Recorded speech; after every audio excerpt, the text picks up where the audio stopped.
Harish, the best academy. Hi friends, welcome to Harish academy. ఈరోజు వార్తలు నిలిచిన జాతీయ, అంతర్జాతీయ, రాష్ట్రీయ అంశాల గురించి, వార్తలు నిలిచిన వ్యక్తులు, అవార్డులు, పుస్తకాలు, మరి క్రీడా సంబంధిత సమాచారం, ఒక్కొక్క అంశాన్ని వివరంగా తెలుసుకుందాం. సో ఫ్రెండ్స్, ఇప్పుడు మనం డిస్కస్ చేయబోయే టాపిక్ సంబంధించి అభ్యర్థులకు ఏవైనా డౌట్స్ ఉంటే ఈ వీడియో కింద కామెంట్ బాక్స్లో కామెంట్ చేయండి. ఖచ్చితంగా మీ యొక్క కామెంట్కి రిప్లై ఇచ్చే ప్రయత్నం చేస్తాను. ఇటీవల జరిగిన చాలా పోటీ పరీక్షల యొక్క ప్రశ్నపత్రాలను కనుక మీరు పరిశీలించినట్లయితే ప్రశ్నల సరళిని ఒకసారి చూడండి. ప్రతి ప్రశ్న జిఎస్ పాయింట్ ఆఫ్ వ్యూలో అడుగుతున్న ప్రతి ప్రశ్నకి కూడా బ్యాక్ బోన్గా, బేస్గా కరెంట్ అఫైర్సే ఉంటుంది. అంతటి ప్రాముఖ్యత, ప్రాధాన్యత ఉన్న కరెంట్ అఫైర్స్కి మీ ప్రిపరేషన్లో భాగంగా కూడా ఇంపార్టెన్స్ ఇవ్వండి. ఖచ్చితంగా కరెంట్ అఫైర్స్ని సబ్జెక్ట్ కోణంలో చదువుతూ, ఉదాహరణకి పాలిటిక్స్ సంబంధించిన అప్డేట్స్ని, ఎకానమీకి సంబంధించిన అప్డేట్స్ని, ఎస్ఎన్టీ, ఎన్వైర్న్మెంట్, జాగ్రఫీ, హిస్టరీ, అలా ఒక్కొక్క సబ్జెక్ట్లో వచ్చే అప్డేట్స్ ఏవైతే ఉంటాయో ఆ అప్డేట్స్ని మీరు స్పెషల్గా నోట్ చేసుకోండి. ఆ తర్వాత ఆ సబ్జెక్ట్ సంబంధించి రివిజన్ చేసేటప్పుడు వాటన్నిటిని కూడా ఒకసారి చూసుకొని ఎగ్జామినేషన్కి వెళ్ళండి. దీని ద్వారా మీకు జరిగే లాభం ఏంటంటే ఎగ్జామినేషన్లో జిఎస్ పాయింట్ ఆఫ్ వ్యూలో కూడా మీకు చాలా స్కోరింగ్ అనేది రావడానికి అవకాశం ఉంటుంది. అలా కరెంట్ అఫైర్స్ని ఒక సబ్జెక్ట్లా కాకుండా ఈచ్ అండ్ ఎవ్రీ సబ్జెక్ట్, మీరు జనరల్ స్టడీస్లో చదివే ఈచ్ అండ్ ఎవ్రీ సబ్జెక్ట్లో వచ్చే అప్డేట్స్గా చదవండి. దానితో పాటు కొన్ని స్టాటిక్ డేటా ఉంటాయి, sports related information, persons in news, వార్తలు నిలిచిన సదస్సులు, ప్రత్యేక అంశాలు, ఇవేవైతే ఉంటాయో వాటిని మీరు మిస్లేనియస్గా చూసుకోండి, సరిపోతుంది. సో ఈరోజు మనకి ఏప్రిల్ 24, ఈరోజు వార్తలు నిలిచిన అంశాలు ఏంటో ఒక్కొక్కటిగా చూద్దాము. సో ఫస్ట్ వచ్చేసి చార్ధామ్ యాత్రకి సంబంధించిన అంశం వార్తలోకి వచ్చింది. సో చార్ధామ్ యాత్ర. సో ఇక్కడ చార్ధామ్, చార్ అంటే 4, ధామ్ అంటే పవిత్ర ప్రదేశాలు. చార్ధామ్ యాత్ర అనగానే మనకు గుర్తుకు రావాల్సింది ఉత్తరాఖండ్ రాష్ట్రం. సో ఉత్తరాఖండ్ రాష్ట్రం. సో ఉత్తరాఖండ్ రాష్ట్రంలోని 4 పవిత్ర ప్రదేశాలు, 4 పవిత్ర దేవాలయాలను కలిపితేనే చార్ధామ్ అంటాం. ఆ యాత్ర ఏదైతే ఉంటుందో దాన్ని చార్ధామ్ యాత్ర అంటాం. ఆ 4 దేవాలయాలు ఏంటంటే, ఒకటి గంగోత్రి, సెకండ్ యమునోత్రి, 3 బద్రీనాథ్, 4 కేదార్నాథ్. గుర్తుంచుకోండి. సో గంగోత్రి, యమునోత్రి, బద్రీనాథ్, కేదార్నాథ్. ఎగ్జామినేషన్లో క్వశ్చన్ కూడా అడగొచ్చు, చార్ధామ్లో లేనిదేంటి, ఉన్నదేంటి అని. చాలామంది అనుకుంటారు అమర్నాథ్ని కూడా ఇందులో ఉందనుకుంటారు. సో అమర్నాథ్ అనేది ఉత్తరాఖండ్లో లేదు, అమర్నాథ్ జమ్మూ కాశ్మీర్లో ఉంది. సో అమర్నాథ్ అనేది చార్ధామ్లో భాగం కాదు. సో ఈ 4 పవిత్ర ప్రదేశాలు, దేవాలయాలు ఏవైతే ఉంటాయో ఈ ప్రాంతాల్లో భక్తులు సందర్శిస్తారు, పవిత్ర దేవాలయంలో మొక్కులు ఏవైతే ఉంటే తీర్చుకుంటారు. అది చార్ధామ్ యాత్ర అంటారు. ప్రతి సంవత్సరం చార్ధామ్ యాత్రను చూస్తూ ఉంటాము. కొన్ని సందర్భాల్లో చార్ధామ్ యాత్ర పైన ప్రభుత్వం ఆంక్షలను కూడా విధించవచ్చు. ఇది గుర్తుంచుకోండి. అండ్ ఎగ్జామినేషన్ పాయింట్ ఆఫ్ వ్యూలో మీకు ఇంకొకటి కూడా లింక్ చేసి అడగవచ్చు. చార్ధామ్ ఉత్తరాఖండ్ అంటే ఈ 4 ప్రాంతాలు. మరి భారతదేశంలో కూడా చార్ధామ్ ప్రాంతాలు ఉన్నాయి. భారతదేశంలో చార్ధామ్ అని వేటిని పిలుస్తారు అంటారు. భారతదేశంలో 4. సో మన భారతదేశం ఏదైతే ఉంటుందో 4 వైపులా కూడా పవిత్ర ప్రదేశాలు ఉన్నాయి. మరి ఇండియాలో చార్ధామ్ ప్లేసెస్ అని వేటిని అంటారంటే, నార్త్లో బద్రీనాథ్. గుర్తుంచుకోండి, బద్రీనాథ్ చార్ధామ్లో ఒకటి. బద్రీనాథ్ నార్త్ అంటే ఉత్తరాఖండ్లో ఉంది. నెక్స్ట్ వచ్చేసి వెస్టర్న్ సైడ్ కనుక తీసుకున్నారనుకోండి, ద్వారకా ఎక్కడ, గుజరాత్ ద్వారకా. నెక్స్ట్ ఈస్టర్న్ సైడ్లో కనుక తీసుకున్నారనుకోండి, తూర్పు వైపున, తూర్పు భారతంలో కనుక తీసుకున్నారనుకోండి, పూరి ఎక్కడ, ఒడిషా. దక్షిణం వైపు కనుక తీసుకున్నారనుకోండి, రామేశ్వరం. సో గుర్తుంచుకోండి, ఎగ్జామినేషన్లో అడిగేది చార్ధామ్ ఇన్ ఇండియా అని అడుగుతున్నారా, చార్ధామ్ ఇన్ ఉత్తరాఖండ్ అడుగుతున్నారా, 2 గుర్తుంచుకోండి. చార్ధామ్ ఉత్తరాఖండ్, మనకు చార్ధామ్ యాత్ర అంటే ఈ 4 గుర్తొస్తాయి. కానీ ఇండియాలో చార్ధామ్గా ఏ ప్రాంతాలను గుర్తిస్తారు, ఏ ప్రాంతాలను పేర్కొంటారంటే ఇవి ఇండియా, ఇవి ఉత్తరాఖండ్. రెండింటిని డిఫరెన్స్ చేసుకుంటూ చూడండి. ఖచ్చితంగా ఎగ్జామినేషన్లో ఈసారి దీనిపైన క్వశ్చన్ రావచ్చు. ఓకేనా? సో ఇక్కడ మనం చూద్దాము. ఉత్తరాఖండ్లో చార్ధామ్ యాత్ర గత శనివారం ప్రారంభమైంది. ఉత్తరకాశీ జిల్లాలోని గంగోత్రి, యమునోత్రి ఆలయాలను భక్తుల కోసం తెరిచారు. గంగోత్రి ఆలయం ఏదైతే ఉంటుందో ఇక్కడ పవిత్ర పూజలు ప్రారంభించేసేసి స్టార్ట్ చేశారు. ఈ 4 దేవాలయాలను గుర్తుంచుకోండి, చార్ధామ్. అండ్ ఇటీవల ఉత్తరాఖండ్ రాష్ట్రం తరచూ వార్తల్లోకి వస్తుంది. దేశంలోనే మొట్టమొదటి లిక్విడ్ మిర్రర్ టెలిస్కోప్ ఉత్తరాఖండ్ రాష్ట్రం. ఉత్తరాఖండ్ రాష్ట్రం అనగానే సంస్కృత అభివృద్ధి సంస్కృత భాష అభివృద్ధి కార్యక్రమాలు ఎక్కువగా వార్తల్లోకి వస్తాయి. అండ్ భారతదేశంలోనే మొట్టమొదటి ఫారెస్ట్ హీలింగ్ సెంటర్ ఉత్తరాఖండ్ రాష్ట్రం, దేశంలోనే అత్యంత ఎత్తైన ఫెర్నరీ ఉత్తరాఖండ్ రాష్ట్రం. ఉత్తరాఖండ్ రాష్ట్రం 2 దేశాలతో అంతర్జాతీయ సరిహద్దును పంచుకుంటోంది. ఒకటి వచ్చేసి నేపాల్, మరొకటి వచ్చేసి చైనా. ఉత్తరాఖండ్ రాష్ట్ర చరిత్రలోని అతి పిన్న వయస్కుడిగా వార్తలు ఇచ్చిన వ్యక్తి పుష్కర్ సింగ్ ధామి. ఉత్తరాఖండ్ రాష్ట్రంలో 2022 సంవత్సరంలో సార్వత్రిక ఎన్నికలు ముగిశాయి. ఉత్తరాఖండ్ రాష్ట్రంలో 70 అసెంబ్లీ స్థానాలు. గుర్తుంచుకోండి, ఉత్తరాఖండ్ రాష్ట్రానికి సంబంధించి ఆర్టికల్ 164 క్లాస్ 4 లాస్ట్ ఇయర్ వార్తల్లోకి వచ్చింది. ఎందుకంటే ముఖ్యమంత్రికి సంబంధించి అభ్యర్థిగా నిలవడం విషయంలో. అండ్ ఉత్తరాఖండ్ రాష్ట్రంలో ఆర్టికల్ 44 అమలుకి సంబంధించి అధ్యయనం చేయడానికి జస్టిస్ రంజనా ప్రకాష్ దేశాయ్ ఆధ్వర్యంలో ఇటీవల ప్రభుత్వం ఒక కమిటీని నియమించింది. సో అలా ఉత్తరాఖండ్ రాష్ట్రానికి సంబంధించిన ఈ అంశాలు లింక్ చేస్తూ చూడండి. అండ్ ఇటీవల కాలంలో ఉత్తరాఖండ్ సంబంధించిన ఏ అంశాలు ఉన్నా కూడా ఒకసారి ఒక ఫోకస్ వేయండి, ఎగ్జామినేషన్లో అడగవచ్చు. ఓకేనా? సో ఇది ఫస్ట్ టాపిక్ ఉత్తరాఖండ్కి సంబంధించి. అండ్ నెక్స్ట్ PSLV C-55 ప్రయోగం విజయవంతం. సో PSLV C-55 భారతదేశంలోనే సక్సెస్ఫుల్ రాకెట్ ఏదైతే ఉంటుందో, శాటిలైట్ లాంచర్ అంటాం. రాకెట్ అంటే మనం పంపించే ఉపగ్రహాలు కానీ మనం పంపించే పేలోడ్ ఏదైతే ఉంటుందో నిర్ణీత కక్షలో ప్రవేశపెట్టడానికి మనం వాడే ఒక వాహనం. రాకెట్ అంటే ఒక వాహనం. అటువంటి PSLV is a launch otherwise rocket అని గుర్తుంచుకోండి. PSLV భారతదేశ చరిత్రలో అత్యంత సక్సెస్ఫుల్ లాంచింగ్ వెహికల్, శాటిలైట్లను లాంచ్ చేసే వెహికల్. మనకు PSLV ప్రయోగం మనకు ఇటీవల వార్తలోకి వచ్చింది. 55 PSLV సిరీస్లో C-55 ప్రయోగం. ఇందులో ఏ ఉపగ్రహాలను పంపించడం జరిగింది, వాటి యొక్క ఉద్దేశం ఏంటి, ఎక్కడి నుండి లాంచ్ చేశారు. PSLV ప్రయోగం ఇస్రో ప్రయోగం అనగానే ISRO Indian space research organization, ప్రస్తుతం ఇస్రోకి హెడ్గా సోమనాథ్ గారు విధులు నిర్వర్తిస్తున్నారు. ఇస్రోకి సంబంధించిన పరిశోధనలు అన్నీ కూడా ఎక్కడ జరుగుతాయంటే మనకు శ్రీహరికోట. గుర్తుంచుకోండి, శ్రీహరికోట అంటే ప్రస్తుతం కొత్త జిల్లాల ప్రకారం తీసుకుంటే తిరుపతి డిస్టిక్, ఓల్డ్ డిస్టిక్స్ అయితే నెల్లూరు. శ్రీహరికోట వేదిక నుంచి లాంచింగ్ ప్యాడ్ నుండి ఇటీవల PSLV C-55 ప్రయోగం జరిగింది, విజయవంతంగా జరిగింది. ఇందులో సింగపూర్కు చెందిన 2 ఉపగ్రహాలను నిర్ణీత కక్షలో ప్రవేశపెట్టడం జరిగింది. సింగపూర్ ఆ ఉపగ్రహాలు ఏవైతే ఉంటే వాటి యొక్క ఉద్దేశం ఏంటని అడుగుతారు. సో చూడండి, భారత అంతరిక్ష పరిశోధన సంస్థ గత శనివారం చేపట్టిన 22 ఏప్రిల్ చేపట్టిన polar satellite launch vehicle C-55 విజయవంతమైంది. సింగపూర్కు చెందిన 2 ఉపగ్రహాలు. గుర్తుంచుకోండి, 2 ఉపగ్రహాలు. ఆ 2 ఉపగ్రహాలు ఏవైతే ఉంటాయో వాటి పేరు గుర్తుంచుకోండి. ప్రయోగ వేదిక నుంచి రాకెట్ బయలుదేరిన 19 నిమిషాల తర్వాత 596 కిలోమీటర్ల ఎత్తున నిర్దేశిత కక్షలో మొదటి శాటిలైట్, దాని పేరు ఏంటంటే టెలియోస్ 2 ఎగ్జామ్లో అడుగుతారు. ఇటీవల వార్తలు నిలిచిన టెలియోస్ 2 ఉపగ్రహం ఏ దేశానికి సంబంధించిందంటే సింగపూర్. అండ్ సెకండ్ వచ్చేసేసి లూమ్ లైట్ 4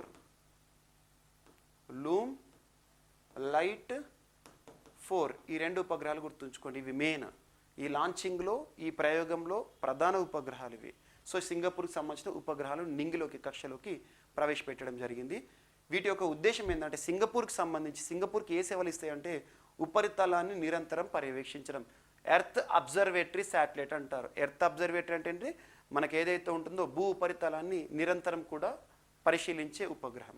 అండ్ ఈ నావిగేషన్ అంటే నావిక మనకు ముఖ్యంగా రహదారి లేదంటే ఇండియాకి సంబంధించి GPS, నావిక్, అమెరికాకి సంబంధించి GPS అంటే కదా, అలా మార్గానికి సంబంధించి ఒక మార్గదర్శిగా పనిచేసే ఒక అధునాతన సేవలు. సో ఈ నావిగేషన్ సముద్ర భద్రత పెంచడం, ప్రపంచ షిప్పింగ్ కమ్యూనిటీకి ప్రయోజనం చేకూర్చడం వీటి యొక్క ఉద్దేశం. ఏం లేదు, ఇస్రో PSLV C-55 పంపించిన ఉపగ్రహాలు ఏ దేశానికి చెందినవి, దాని యొక్క ఉద్దేశం ఏంటి, దట్స్ ఎనఫ్. సో అలా ఇస్రోకి సంబంధించిన అంశాలను, ఇటీవల కాలంలో వార్త వచ్చిన అంశాలను చూడండి. దీంతో పాటు మీకు సైన్స్ అండ్ టెక్నాలజీలో the most important Skyroot aerospace. ఇటీవల కాలంలో స్కై రూట్ ఏరోస్పేస్ వార్తల్లోకి వచ్చింది. భారతదేశ చరిత్రలోనే మొట్టమొదటి ప్రైవేట్ రాకెట్ ప్రయోగం స్కై రూట్ ఏరోస్పేస్ చేసింది. ప్రారంభ మిషన్ పేరిట విక్రమ్ S అనే ఒక పేరును పెట్టడం జరిగింది, అదొకటి ఇంపార్టెంట్. అండ్ ఇటీవల కాలంలో ఇస్రోకి సంబంధించి SSLV small satellite launch vehicle SSLV D2 అంటే చిన్న ఉపగ్రహాలను నిర్ణీత కక్షలో ప్రవేశపెట్టే అధునాతనమైన లాంచ్ వెహికల్ రాకెట్. దీని గురించి ఎగ్జామినేషన్ అడగవచ్చు, చాలా ఇంపార్టెంట్. దాంతోపాటు ప్రస్తుతం అంతరిక్ష రంగంలో ఇస్రో సాధిస్తున్న ఘనతలకి తోడు ప్రైవేట్ స్టార్టప్స్ కూడా ఎంకరేజ్మెంట్ ఇవ్వాలి, ప్రోత్సాహం ఇవ్వాలని చెప్పేసి భారత ప్రభుత్వం 2020 సంవత్సరంలో ప్రారంభించిన ఇన్ స్పేస్ ప్రోగ్రామ్. ఇది చూడండి, ఇన్ స్పేస్ ఇన్ స్పేస్ యొక్క యాక్రోనిమ్ ఫుల్ ఫామ్ ఏంటి అని అడుగుతారు ఈసారి ఎగ్జామినేషన్లో. సో లాస్ట్ స్మాల్ ఈ రాయాలి. Indian national space promotion authorization centre. భారత అంతరిక్ష రంగంలో ప్రైవేట్ స్టార్టప్స్కి ప్రోత్సాహం అందించే ఒక ప్రోగ్రామే ఇన్ స్పేస్ అని గుర్తుంచుకోండి, సరిపోతుంది. నెక్స్ట్ 81 ఏళ్ళ తర్వాత ఒక నౌక ఆచూకీ లభ్యమైంది. 81 ఇయర్స్ తర్వాత జలంలో ముఖ్యంగా సముద్రంలో మునిగిపోయిన ఒక నౌక ఇటీవల బయటపడింది. దాని పేరేంటి అంటారు, అది ఏ దేశానికి చెందింది అంటారు. సో ఇటువంటి మనకు ముఖ్యంగా రెండవ ప్రపంచ యుద్ధ సమయంలో, మొదటి ప్రపంచ యుద్ధ సమయంలో కొంతమంది ఖైదీలను కానివ్వండి, కొంతమంది జాతి వ్యతిరేకులను కానివ్వండి తరలించే నౌకలు ఏవైతే కొన్ని మునిగిపోవడం జరిగింది. అటువంటివి ఇటీవల కాలంలో వార్తలు నిలిస్తే వాటిపైన క్వశ్చన్స్ అడుగుతారు. ఇది రీసెంట్గా వార్తల్లోకి వచ్చింది. సో 81 ఇయర్స్ తర్వాత 81 సంవత్సరాల తర్వాత సముద్రంలో మునిగిపోయిన ఒక నౌక, దాదాపు 1000 మంది యుద్ధ ఖైదీలను తీసుకెళ్తున్న నౌక అప్పుడు మునిగిపోయింది. ఇప్పుడు దాని ఆచూకీ బయటపడింది. దాని పేరేంటి చూద్దాం. మొత్తం 1080 మంది అప్పుడే జల సమాధి అయ్యారట. 81 ఏళ్ళ కింద జల సమాధి అయిన ఒక నౌక. సో రెండవ ప్రపంచ యుద్ధ సమయంలో, రెండవ ప్రపంచ యుద్ధం అంటే మనకి ఎప్పుడు ప్రారంభమైంది, 1939లో ప్రారంభమైంది. 1945 వరకు మనం చూస్తూ ఉంటాం. సో రెండవ ప్రపంచ యుద్ధ సమయంలో 1000 మందికి పైగా యుద్ధ ఖైదీలను తరలిస్తుండగా మునిగిపోయిన జపాన్ నౌక. గుర్తుంచుకోండి, ఈ నౌక ఏ దేశానికి సంబంధించిందంటే జపాన్ నౌక. ఆ నౌక పేరేంటి అంటారు, ఎస్ఎస్ మాంటెవిడియో మారు. పేరు గుర్తుంచుకోండి, ఎగ్జామ్లో అడుగుతారు. ఇటీవల వార్తలు నిలిచిన దాదాపు 81 ఏళ్ళ తర్వాత ఆచూకీ లభ్యమైన జల సమాధి అయిన ఒక నౌక ఎస్ఎస్ మాంటెవిడియో మారు అనే ఒక నౌక ఏ దేశానికి చెందింది అంటారు. జపాన్కి సంబంధించిన నౌక. యుద్ధ ఖైదీలను తరలిస్తున్నప్పుడు ఇది మునిగిపోవడం జరిగింది, బయటపడింది. ఇది గుర్తుంచుకోండి. దక్షిణ చైనా సముద్రంలో ఫిలిప్పీన్స్లోని లుజోన్ ద్వీప తీరంలో మునిగిపోయింది. ఇది ఎక్కడ మునిగిపోయిందంట, సౌత్ చైనా సీ ప్రాంతంలో ఫిలిప్పీన్స్ ఏరియాలో లుజోన్ ద్వీప తీరంలో ఇది మునిగిపోయింది, దాన్ని బయటపడింది. సో ఇది గుర్తుంచుకోండి, ఏ దేశమో గుర్తుంచుకోండి, కాలం ఏ కాలానికి సంబంధించిందో గుర్తుంచుకోండి, సరిపోతుంది. 1942 జూన్ 22న అప్పుడు ఇది మునిగిపోయింది, ఈరోజు బయటపడింది. నెక్స్ట్ వచ్చేసి నాసా డెవలప్స్. అమెరికాకి సంబంధించి అంతరిక్ష పరిశోధనలు చేసే అత్యున్నత సంస్థ నాసా. వారు డెవలప్ చేసిన ఒక అధునాతనమైన అలాయ్ వార్తలోకి వచ్చింది, ఒక మిశ్రమ లోహం వార్తలోకి వచ్చింది, మెటల్ అలాయ్. దాని పేరు ఏంటి అంటారు, దీని యొక్క ప్రత్యేకత ఏంటంటే 3D ప్రింటింగ్ టెక్నాలజీ ఆధారంగా తయారు చేశారు. 3D ప్రింటింగ్ టెక్నాలజీ ఆధారంగా తయారు చేయబడిన ఒక అధునాతనమైన మెటల్ అలాయ్ వార్తలోకి వచ్చింది. So NASA develops 1000 times stronger than metal Alai using 3D printing. So గుర్తుంచుకోండి, దాని పేరు ఏంటంటే GRX 810. ఇటీవల వార్తలు నిలిచిన GRX 810 అనే ఒక ప్రత్యేకమైన పదార్థాన్ని ఎవరు తయారు చేశారంటే NASA. So A team of researchers at NASA has developed a new metal Alai called GRX 810 that is 1000 times stronger. So 1000 రెట్లు అత్యంత దృఢమైందంట. దేనికి దానికి సంబంధించి ఇటీవల కాలంలో ఏ అలాయ్ తీసుకున్నా కూడా దానికన్నా దృఢమైంది. Probably even more interesting is the fact that for project team of professionals relied entirely on 3D printing. 3D printing technology ప్రస్తుతం ప్రపంచాన్ని నడిపిస్తుంది. 3D ప్రింటింగ్ అంటే ఏంటి, ఉదాహరణకు తీసుకుంటే ఇటీవల కాలంలో భారతదేశంలోని మొట్టమొదటి 3D హౌస్ అని IIT మద్రాస్ వారు సృష్టించారు. 3D వంతెనలు మనం చూస్తున్నాం. IIT హైదరాబాద్ కూడా 3D వంతెనను ఇటీవల సృష్టించింది. 3D వంతెన అంటే ఏంటంటే కామన్గా మనకు ఏదైనా ఒక కన్స్ట్రక్షన్ కానీ, ఒక బిల్డింగ్ని కానీ, ఒక రూమ్ని కానీ నిర్మించాలనుకుంటే కంప్యూటర్లో మనం ప్లానింగ్ వేస్తారు ఇంజనీర్స్. CAD అంటారు, క్యాడ్, కంప్యూటర్ ఎయిడెడ్ డిజైన్. ఆ కంప్యూటర్లో ఆ ఇమేజ్ ఏదైతే ఉందో ప్లానింగ్ వేశాక మనం ప్రింట్ ఆప్షన్ ఇస్తే అవుట్పుట్గా ఏది పనిచేస్తుంది, ప్రింటర్ పనిచేస్తుంది. ప్రింటర్లో పేపర్ పైన అది ప్రింట్ అవుతుంది. కానీ ఇక్కడ 3D టెక్నాలజీ అంటే ఉదాహరణకి చెప్తున్నాను ఈజీగా అర్థమవడానికి. కంప్యూటర్లో మనం ఒక డిజైనింగ్ అనేది ఇచ్చిన తర్వాత దానికి కమాండ్ ప్రింట్ అనే ఆప్షన్ ఇచ్చాక డైరెక్ట్గా మనకు ప్రింటింగ్ ఆప్షన్ దగ్గర, ప్రింటర్ దగ్గర ఉండేది ఏంటంటే ఒక పెద్ద మిషన్ ఉంటుంది. ఆ మిషన్ నేరుగా ఆ ప్రోడక్ట్ని డెవలప్ చేసేస్తుంది అన్నట్టు. అటువంటి 3D ప్రింటింగ్ టెక్నాలజీ ఆధారంగా ఈ మెటల్ అలాయ్ని నాసా వారు సృష్టించారు. దాని పేరు ఏంటంటే GRX 810. ఎవరు, నాసా వారు డెవలప్ చేశారు. దీనికి వాడిన టెక్నాలజీ ఏంది, 3D printing technology. That is important. ఓకేనా. మీకు రీసెంట్గా కొన్ని ఎగ్జామినేషన్లో నాసాకి సంబంధించిన క్వశ్చన్స్ చాలా అడుగుతున్నారు. ఇటీవల నాసా తరచు వార్తలకు వస్తుంది. నాసాకి సంబంధించిన పర్సీవరెన్స్ రోయర్ని ప్రత్యేకంగా చూడండి. పర్సీవరెన్స్ అనే ఒక రోయర్ మనకి మార్స్ గ్రహం పైన పనిచేస్తున్న రోయర్, పరిశోధన చేస్తున్న రోయర్. అందులో నుండి వచ్చిన ఒక ఇంజెన్యూటీ అనే ఒక హెలికాప్టర్ ఇటీవల ఎగురుతూ వార్తలోకి వచ్చింది. ప్రపంచంలోనే మొట్టమొదటిసారి మార్స్ గ్రహం పైన లేదా అరుణ గ్రహం పైన లేదా ఎర్ర గ్రహం పైన రెడ్ ప్లానెట్ పైన హెలికాప్టర్ను ఎగరవేసిన దేశంగా అమెరికా నిలిచింది. దానికి కారణం నాసా, దానికి కారణం ఇంజెన్యూటీ హెలికాప్టర్, గుర్తుంచుకోండి. అండ్ నెక్స్ట్, తెల్ల వెంట్రుకలు. మానవుడిలో వచ్చే వైట్ హెయిర్ ఉంటుంది. వైట్ హెయిర్ అంటే మనకు వృద్ధాప్యానికి సూచికగా భావిస్తూ ఉంటాము. సో అలా మానవుడిలో వచ్చే తెల్ల వెంట్రుకలు ఏవైతే ఉంటాయో ఆ తెల్ల వెంట్రుకలకు కారణం ఏంటి అని చెప్పేసి శాస్త్రవేత్తలు ఇటీవల పరిశోధనలో చెప్పారు. ఆ పరిశోధన ఏంటో చూడండి. మీకు ఇటువంటి టాపిక్స్ అన్నీ కూడా సైన్స్ అండ్ టెక్నాలజీలో భాగంగా చూడండి. ఎస్ఎన్టీలో భాగంగా వీటిపైన క్వశ్చన్స్ అడగవచ్చు. ఇటీవల కాలంలో కొన్ని పోటీ పరీక్షలు నేషనల్ ఎగ్జామినేషన్లో అడుగుతున్నారు. తెల్ల వెంట్రుకలు రావడానికి కారణం మెలనోసైట్, గుర్తుంచుకోండి. మెలనో అనే పదం వచ్చింది అంటే ఖచ్చితంగా కలర్కి సంబంధించిందే. మెలనోసైట్ మూల కణాలు అని గుర్తుంచుకోండి. మెలనోసైట్ మూల కణాలు, స్టెమ్ సెల్స్ అని శాస్త్రవేత్తలు చెప్తున్నారు, అమెరికాకు చెందిన శాస్త్రవేత్తలు. మెలనోసైట్ మూల కణాలు కుదుళ్లలోని మనకి గ్రోత్ కంపార్ట్మెంట్ల మధ్య చురుగ్గా కదులుతూ ఉంటే జుట్టు నల్లగా ఉంటుందని శాస్త్రవేత్తలు పేర్కొన్నారు. లేదా వయసు మీద పడటం వల్ల ఇవి కదిలే సామర్థ్యం కోల్పోతుంది. ఎక్కువగా కదిలే అనుకోండి బ్లాక్ హెయిర్ ఉంటుంది, కదిలే సామర్థ్యం కోల్పోయింది అనుకోండి వైట్ హెయిర్ వస్తాయంట. వయసు మీద పడటం వల్ల ఇవి కదిలే సామర్థ్యాన్ని కోల్పోయి జుట్టు కుదులలో చిక్కుకుపోతాయని తెలిపారు. ఫలితంగా వర్ణద్రవ్యం చేసే కణాలు, బ్లాక్ కలర్ పిగ్మెంట్ ఇచ్చే కణాలు కాస్త వీక్ అవుతాయి కాబట్టి వైట్ హెయిర్గా వస్తుంది అని చెప్పేసి అమెరికా శాస్త్రవేత్తలు ఇటీవల చెప్పడం జరిగింది. సో ఇది మాత్రం గుర్తుంచుకోండి. మానవుడిలో తెల్ల వెంట్రుకలకు కారణమైన జన్యువు ఏది అంటారు, కణాలు ఏంటి అంటారో మెలనోసైట్ మూల కణాలు అని గుర్తుంచుకోండి, సరిపోతుంది. And next, government launches 5th round of regional air connectivity scheme. Regional air connectivity scheme అంటే ఏంటిది? ఉడాన్ గుర్తుంచుకోండి. ఉడాన్ ప్రోగ్రామ్. ఉడే దేశ్ కా ఆమ్ నాగరిక్ అంటారు. ఉడే దేశ్ కా ఆమ్ నాగరిక్. ఈ ప్రోగ్రామ్ని నరేంద్ర మోదీ ప్రభుత్వం 2017 సంవత్సరంలో ప్రారంభించింది, గుర్తుంచుకోండి. 2017 ఉడే దేశ్ కా ఆమ్ నాగరిక్. దీనిని రీజనల్ కనెక్టివిటీ స్కీమ్ అంటారు. Regional connectivity scheme. రీజనల్ అంటే ప్రాంతాలను, కనెక్టివిటీ అంటే అనుసంధానం చేసే, స్కీమ్ అంటే పథకం. ఏ విధంగా కనెక్ట్ చేస్తారో ఒక ప్రాంతాన్ని ఇంకొక ప్రాంతంతో అనుసంధానం చేయడం. ఏ విధంగా అనుసంధానం చేస్తాము? విమానాల ద్వారా అనుసంధానం చేయడం. విమానాల ద్వారా అనుసంధానం చేయాలంటే ఏం చేయాలి? ఒక్కొక్క ప్రాంతంలో విమానాశ్రయాలను ఏర్పాటు చేయాల్సి ఉంటుంది. అలా రీజనల్ ఎయిర్పోర్ట్స్ ఇటీవల తరచు మనం చూస్తున్నాం. ఏపీకి సంబంధించిన భోగాపురం ఎయిర్పోర్ట్ అని ఇవన్నీ మనం చూస్తూ ఉంటాం. ప్రాంతాలలో ఎయిర్పోర్ట్లను డెవలప్ చేసి ఫ్లైట్ సౌకర్యాలను ఇచ్చేసేస్తూ ప్రతి మానవాళికి కూడా, ప్రతి వ్యక్తికి కూడా విమాన సౌకర్యాలను, సేవలను అందించడం. సో అటువంటిది రీజనల్ కనెక్టివిటీ స్కీమే ఉడాన్ ప్రోగ్రామ్. ఇది విడతల వారీగా ప్రారంభమవుతూ ఉంది. అలా 5th ఎడిషన్ని ఇటీవల ప్రారంభించడం జరిగింది. Government launches 5th round of regional air connectivity scheme, 5th launch. మరి ఏ మంత్రిత్వ శాఖ పరిధిలోకి వస్తుంది?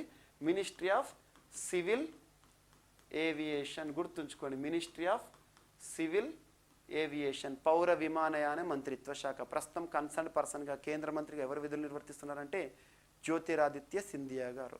కేంద్ర మంత్రుల పేర్లు ఖచ్చితంగా గుర్తుంచుకోండి. కేంద్ర మంత్రులపైన ఇటీవల కాలంలో తరచూ క్వశ్చన్స్ అనేవి అడుగుతున్నారు. కేంద్ర మంత్రిత్వ శాఖలకు సంబంధించిన పథకాలపైన క్వశ్చన్స్ అడుగుతున్నారు. మీకు ఒకవేళ కేంద్ర మంత్రిత్వ శాఖ కనిపించింది అంటే ఆ మంత్రి పేరు గుర్తుంచుకోండి, సరిపోతుంది. నెక్స్ట్, సముద్రం నుంచి BMD క్షిపణి పరీక్ష విజయవంతమైంది. ఇండియాకి సంబంధించి క్షిపణి మిసైల్. సో పేలుడు పదార్థాలను మోసుకెళ్ళే అధునాతన సౌకర్యం. సో సముద్ర తలం, సో మనకి ఏదైతే ఉంటుందో సముద్ర ప్రాంతం నుండి కూడా క్షిపణులను ప్రయోగించడం అని. తొలిసారిగా ఇంటర్సెప్టార్ క్షిపణి పరీక్షను భారత ప్రభుత్వం లేదా భారత రక్షణ శాఖ విజయవంతంగా నిర్వహించింది. ఇది శత్రు దేశాల అణుక్షిపణులు, యుద్ధ విమానాలను భూ వాతావరణంలో కూల్చేయగలుగుతుందంట. ఒడిషా తీరానికి చేరువలో, ఇక్కడ గుర్తుంచుకోండి. రక్షణ రంగానికి సంబంధించిన పరిశోధనలు అంటే ఒడిషా గుర్తుంచుకోండి. లేదా మనకు అంతరిక్ష రంగానికి సంబంధించిన పరిశోధనలు అంటే ఆంధ్రప్రదేశ్ గుర్తుంచుకోండి. ఈ 2 ప్రాంతాలు ఎక్కువ వార్తలకు వస్తాయి. సో బంగాళాఖాతం నుంచి ఈ పరీక్ష జరిగింది. తద్వారా నౌకాదళ క్షిపణి రక్షణ వ్యవస్థ, నౌకాదళ క్షిపణి రక్షణ వ్యవస్థ BMD కలిగిన అతి కొద్ది దేశాల సరసన భారత్ చేరింది. అంటే సముద్ర తలం నుండి కూడా క్షిపణులు ప్రయోగించే అతి కొద్ది దేశాల్లో భారతదేశం చోటు సంపాదించుకుంది. నేల నుంచి ప్రయోగించే BMD వ్యవస్థను మన దేశం ఇప్పటికే దిగ్విజయంగా పరీక్షించింది. తాజా ప్రయోగాన్ని విజయవంతంగా నిర్వహించిన రక్షణ పరిశోధన అభివృద్ధి సంస్థ DRDO, నౌకాదళం, ప్రైవేట్ పరిశ్రమ, రక్షణ మంత్రి అభినందించారు. గుర్తుంచుకోండి. DRDO ప్రస్తుత చైర్పర్సన్ ఎవరు? సమీర్ వి కామత్, తనపైన వ్యక్తిపైన క్వశ్చన్స్ రావచ్చు. ఇటీవల కాలంలో డిఆర్డిఓ చేస్తున్న పరిశోధనలపైన ప్రత్యేకంగా చూడండి. బిఎండి, సముద్రం నుంచి ప్రయోగించబడిన బిఎండి క్షిపణి పరీక్ష మొదటిసారి భారతదేశంలోనే. ఎక్కడ? ఒడిషా రాష్ట్ర తీరం, పేలుడు పదార్థం.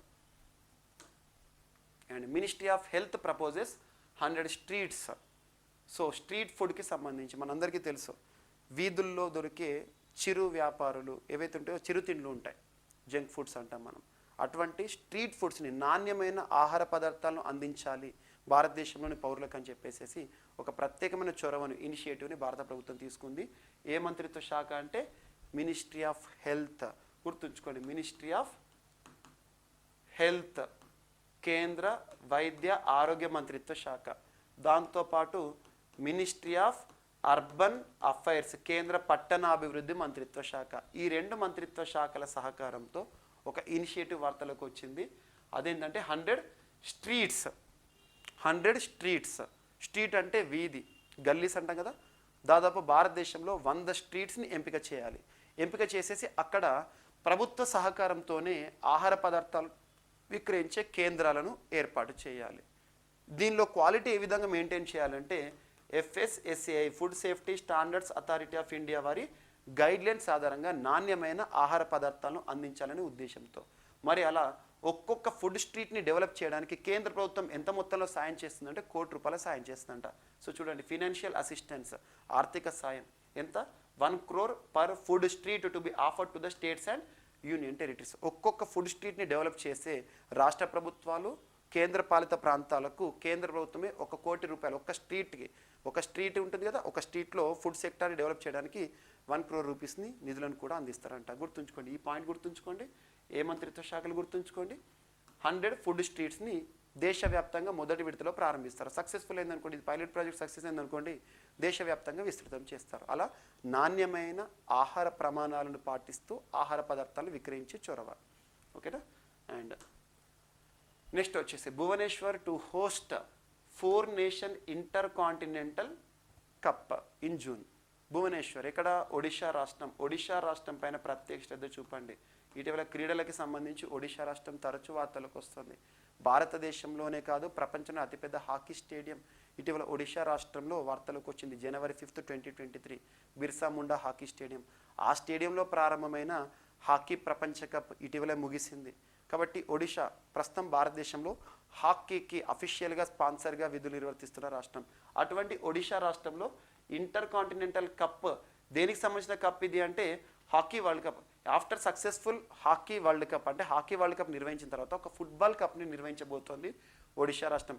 ఈ ఇంటర్ కాంటినెంటల్ కప్ అనేది ఫుట్బాల్ కప్ అని గుర్తుంచుకోండి. Successive time. సో ఇక్కడ ఏమంటారు? Odisha is all set to welcome India senior men's national football. So ఫుట్బాల్కి సంబంధించి ఎగ్జామినేషన్లో అడగవచ్చు. ఇంటర్ కాంటినెంటల్ కప్ ఏ క్రీడకి సంబంధించిందంటే ఫుట్బాల్కి సంబంధించి. ఏ రాష్ట్రం ఆతిథ్యంలో, ఏ దేశం ఆతిథ్యంలో అంటే ఒడిషా రాష్ట్రం. ఏ సిటీ అంటే మనకి భువనేశ్వర్ సిటీ అని గుర్తుంచుకోండి, సరిపోతుంది. అండ్ నెక్స్ట్ జ్యోతి సురేఖ మరొకసారి వార్తలోకి వచ్చింది. మన తెలుగు అమ్మాయి, ఆంధ్రప్రదేశ్ రాష్ట్రానికి సంబంధించిన అమ్మాయి జ్యోతి సురేఖ ఆర్చరీలో సంచలనాన్ని సృష్టిస్తోంది. జ్యోతి సురేఖ పైన రీజనల్ ఎగ్జామినేషన్లో ఈసారి క్వశ్చన్స్ రావచ్చు. సో చూడండి, తెలుగు అమ్మాయి జ్యోతి సురేఖకు ప్రపంచ కప్లో పథకాలు కొత్త కాదు, పసిడి తొలిసారి అసలే కాదు, కానీ ఎప్పుడూ అనుకోని విధంగా ఆమె ఘనతను సాధించింది.